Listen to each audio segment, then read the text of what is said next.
everyone, welcome back. Today I'm gonna show you how to make fresh dumpling wrappers.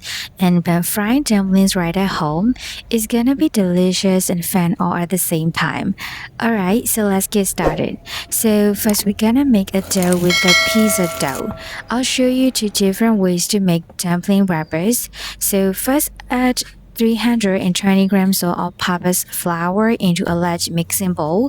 To make the dough, we only need three simple ingredients: all-purpose flour, salt, and warm water. Add a pinch of salt and then gradually pour the warm water into the flour and mix with your chopsticks until the dough becomes kind of flaky. If the dough looks a little dry, add a little more warm water and mix again with the chopsticks. Once the dough comes together, now knead with your hands until it becomes a smooth dough for about 5 minutes. First, knead the dough and see how it feels. If it still seems a little dry, add a little more warm water and knead it again until it becomes a smooth dough. If you follow these steps, you'll get really great dumpling wrappers.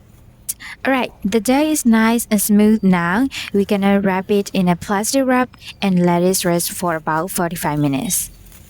But if you don't have that much time, 30 minutes is totally fine.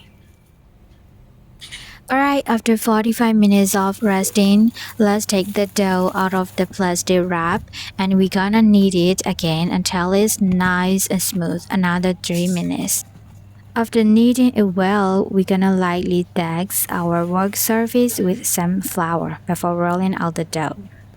Now I'm gonna cut the dough in half. Place the first piece of dough in a plastic wrap and put it aside.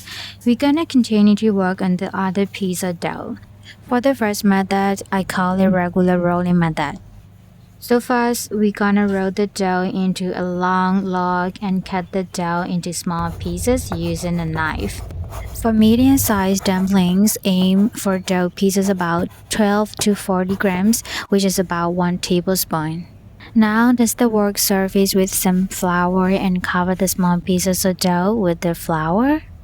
So first, we're gonna pat the dough into a disc, then use a rolling pin to roll it into a round sheet.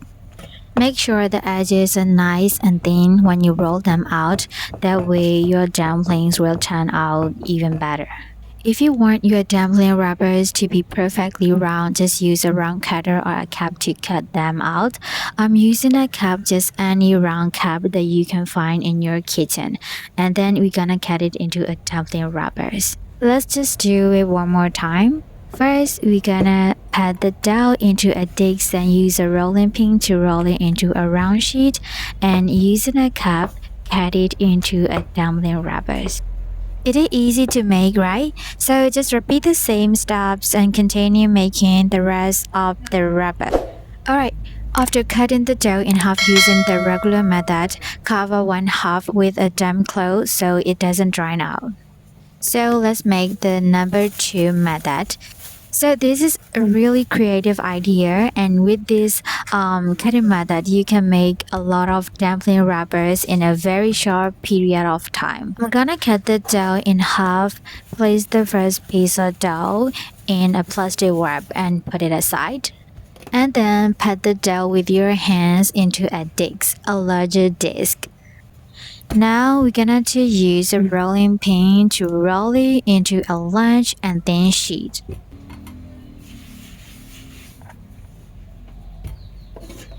I'm using a cup, just any round cup that you can find in your kitchen, and then we're gonna cut it into a dumpling wrappers.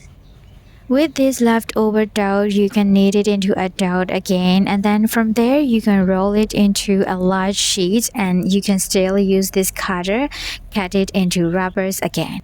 If you don't plan to use your wrappers immediately, you can dust some flowers in between them, and then you can wrap them in plastic wrap and store them in the fridge. It will stay fresh for a few weeks. Alright, that's it for today's video. I hope you enjoy making these homemade dumplings wrappers with me. Don't forget to like and subscribe for more delicious recipes. I really appreciate your support. In the next video, I'll show you how to make pan-fried dumplings. Thank you for watching. See you next time.